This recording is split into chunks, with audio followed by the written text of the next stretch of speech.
পৃথিবী সৌরজগতের একমাত্র গ্রহ যেখানে প্রাণের অস্তিত্ব আছে। শুধু অস্তিত্ব আছে তাই নয়, রয়েছে মানুষের মতো বুদ্ধিমান প্রাণীর বিকাশ। বিজ্ঞানীদের মতে পৃথিবীতে প্রাণের বিকাশের পেছনে পানির ভূমিকা অপরিসীম।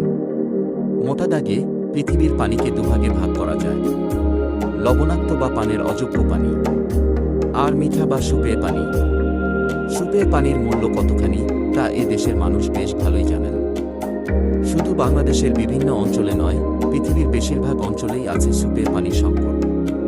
আবার অন্যদিকে প্রতিনিয়ত বাড়ছে সমুদ্রপৃষ্ঠের উচ্চতা, বন্য